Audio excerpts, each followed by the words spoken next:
dinding ini. Hanya satu jendela yang berjeruji besi jauh di atas sana. Tembok yang tebal. Tidak ada perabotan. Yang hanya ada tikar dan bantal.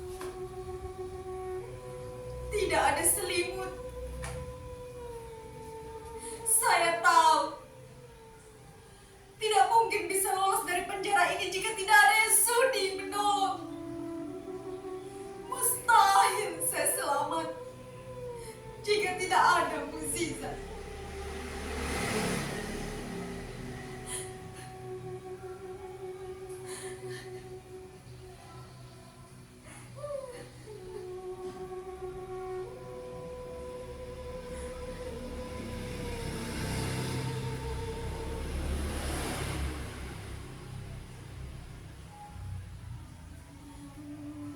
Mudasir?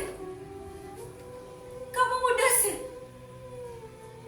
Bagaimana caranya kamu bisa masuk ke tempat ini? Mudasir? Kenapa? Apa kamu tidak kenal saya lagi? Saya Atika, istrimu.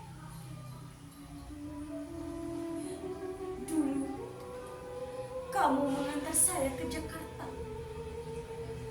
Kita berpisah di Bandara Soekarno-Hatta, Cengkareng. Kamu cerita di surat.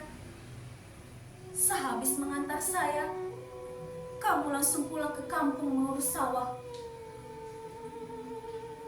Hampir setahun lebih kita saling berkirim surat.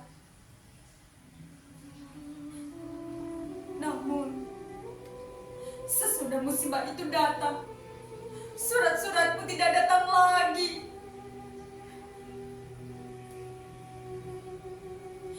Jangan pergi, Mudasir. Jangan tinggalkan saya. Apa saya sudah tidak punya daya tarik lagi? Kamu dulu sering bilang kalau saya cantik. Saya memang cantik. Kecantikan yang alami, tanpa ginju dan bedak. Kamu suka saya apa adanya. Kamu sering bilang begitu. Saya tahu penyiksaan ini membuat saya sudah tidak secantik dulu lagi. Kalau ada cermin di kamar ini, saya sudah pasti segera tahu. Wajah saya mungkin saja sudah seperti gombal busuk, bacin dan tidak layak dipandang-pandang. Bikin jijik ya. Tapi Mudasir, kamu menikahi saya lahir batin kan? Kamu tidak hanya menikahi wajah saya. Kalau memang kamu di sini, tolong saya. Keluarkan saya dari sekapan ini. Lalu kita pulang bersama-sama ke kampung. Tidak perlu melapor polis. Raja diraja. Tidak guna melapor kepada Menteri Tenaga Kerja. Kita warga negara Indonesia, bukan warga negara Filipina. Beruntunglah mereka yang berasal dari Filipina. Bahkan presiden mereka pun peduli terhadap nasib para tenaga kerjanya. Terutama yang bekerja di mancanegara. Kita, kalau banyak uang, sudah habis diperas sampai tulang sumsum. Tapi kalau ada musibah, pura-pura tidak tahu, diabaikan. Mudasir, ini kenyataan. Kita binatang penghasil devisa negara. Sebutan pahlawan hanya slogan, bukan kenyataan.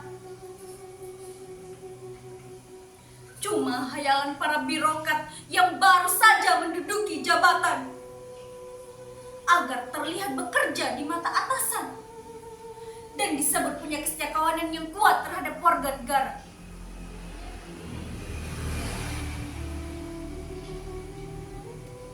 Sudahlah, Mudasir. Bicara tentang kekacauan penanganan para TKW seperti saya selalu bikin dada seketika sesak. Lebih sesak lagi dada kita karena kenyataan yang terang benderang itu tidak pernah dianggap sebagai sebuah kenyataan. Mengapa? Karena mereka malas mengatasinya. Tidak sudi tangan kotor dan energi dihamburkan. Ya, karena tidak ada uang komisi yang berlimpah terhadap setiap kasus yang menimpa para TKW.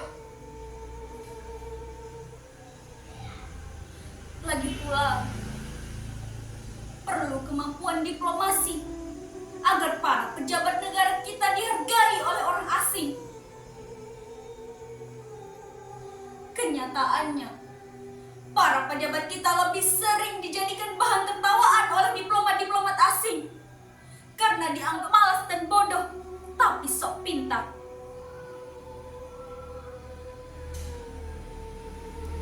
Problem bahasa menjadi hambatan. Mana bisa memenangkan perkara jika pembahasan dilakukan dengan bahasa Tarzan? Sebelum maju pun sudah kalah lebih dulu. Akibatnya kita yang selalu menjadi korban, diabaikan.